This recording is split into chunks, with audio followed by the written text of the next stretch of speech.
Welcome back, artists. This is Mrs. Langless here to introduce our third and final step in the process of the latest project, the name design. Today we're going to talk about color, and here is an example of the name design all finished. You can see it's my name, Mrs. Langless, done in block style lettering. And I have added color. So this is where we're headed. Let's do a quick review of how we got to this point. So when we began, we got to make our name in block or bubble style lettering. And you can see that mine is block because I've got these straight edges and pointy corners, which look more like a square or a block. So this is block. If you chose to do bubble style lettering, yours have more of a curvy edge, looking more like bubbles. All right, and then the next step was to just create an outline around our entire name. So now we're creating one large shape around the whole name instead of just the individual letters. And then after that, I had you use pencil to create a slime line if you wanted to, dripping down from your name, and also to break up the area around your name into different sections so that we can begin adding patterns. So you can see I'm kind of working on developing those patterns in this example.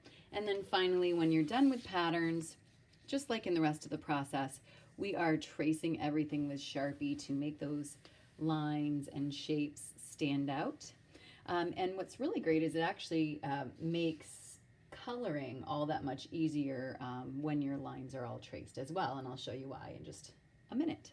So here we are. We're all in black and white. All of our lines are traced at this point. When you move to coloring, you may use crayons, colored pencils, markers, whatever materials you'd like, whatever materials you have on hand to add color. So I'm going to show you some different techniques for adding color today in just a minute. And the only major rule is that there's going to be one spot on your artwork that I want you to keep completely white. And that is the space around your name. So remember when we created that outline around the whole name? That part was important because this is the part that's going to stay white. So let me show you again my colored version to show you what I mean. So here is Mrs. Langless all in color, and you'll notice that I did color in the letters of my name, but that area around my name I left white, and I did that on purpose. Basically what we're doing here, what the point is to draw the viewer's eye to your name. This artwork is all about your name, and by setting it apart in white, it makes it really stand out or gives it a emphasis or makes it pop, whatever way you want to look at it. If you're creating a space that is white, that is surrounded by color, the white area is what you're going to look at first. So really this artwork is about your name, which is why we're going to leave this area white and create that kind of focus or focal point when the viewer looks at our work. Okay, so that's the one big rule of this artwork is don't color in that area around your name. Everything else is fair game. All right, so let's go back to our black and white version. So as I said, you can use crayons, colored pencils, or markers. And really, when I go to color any project with my students, I love to remind them that really it's about choosing the right tool for the job. So for example, if I'm going to be coloring in a small area, like let's say this, these little circles here on this pattern, do you think it would be better to choose a larger material, like let's see, like a thick marker? Or would it be better to choose maybe a colored pencil with a very small tip, or maybe a thin marker instead of the thicker one? For a smaller area, it's always easier if you use a smaller tool. So for example, I might use this really bright orange to color in those little circles. Now, another technique that I'll show right now is that a lot of times when I'm coloring, I color like right now, these are all circles, so I'm actually coloring in a circular motion with my colored pencil to fill in those areas and so on. So there are some of my spots, and I'm not going to make you sit through me coloring this whole thing in. Instead, I want to show you something different, okay? So again, choosing the right tool for the job is really important. Small for smaller area, large for larger area. So let's see, maybe, let's see, I'm going to go over and use one of these colors.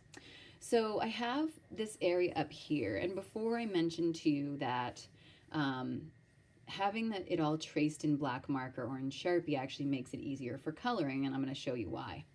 Instead of coloring each individual spot, what I can do is take my material, and I'm choosing a crayon because this is a larger area, so it'll make it a pretty good choice as a tool for this space. So what's great about this is I can just take my tool and color completely over my black lines, and then it fills in the space. Now I also want to emphasize how important it is to go in one direction when you're coloring because it makes your colors look, you know, smoother. And I always tend to slow down when I get to the edge, and I guess it's a good time for me to mention that. When you're coloring, it is important to go slow. Also, when you're on the edges, it's a good idea to grab another piece of paper or maybe your portfolio, sneak it under there. That way, you don't have to worry about getting it on your work surface. And then you can just color that in. So I'm kind of going a little bit quicker through this area to fill the space. And then when I get to the edges, where I have to be a little bit more careful, I'm going to slow myself down. And you might notice now I'm changing direction. So I'm actually coloring in the direction of the shape. So I'm, you know, turning my wrist and making it easier to get into those little small areas instead of just coloring in the same way I was when I had a wide open space. So another way to do this is to actually start out by outlining the whole shape. And I'll show you that on this next one. So I'm just going to get into these little teeny tiny areas. And if you go, you know, over a little bit, it's not the end of the world. I can see I did that a little bit there. Now on this particular shape, I really wanted it to be bold and stand out. So I'm pressing down kind of hard on the material.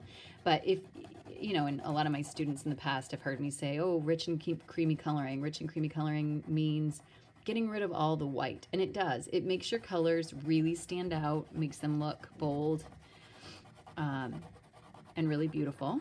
But if you're someone who likes softer colors better, you know, if I press down lightly, I'm going to get a softer color. And that's okay too. Sometimes people love the softness that this creates in an artwork. On the other hand, if you want it to really stand out, then you press down a little bit harder. So you can see the difference. These are both the same color. It's just a difference in pressure, how hard I'm pressing down on my material. All right, so let's go back. I've now finished this top and I started in on my little orange circles there. Now I want to talk to you about, you know, kind of outlining. So I think I will use this color right here. So one of the techniques for making a color look, you know, nice and clean is to outline the space first. So I'm going to come over here to my checkerboard pattern. And for the checkerboard, it's important to color in every other one for it to work. So I am going to first start there. But a lot of times what I like to do is take my material and I actually outline where I want to color first, and then I color it in. Another technique that I use for checkerboards in particular is that I like to go through and just make a dot first on where the colors are supposed to go, because a lot of times I get confused or I get distracted and then I'll come back to it and color in the wrong spot. So for a checkerboard, it's really important that you go every other. And again, outlining first and then coloring it in all in the same direction is really important. So I'll show that one more time. And then if I were to continue with this checkerboard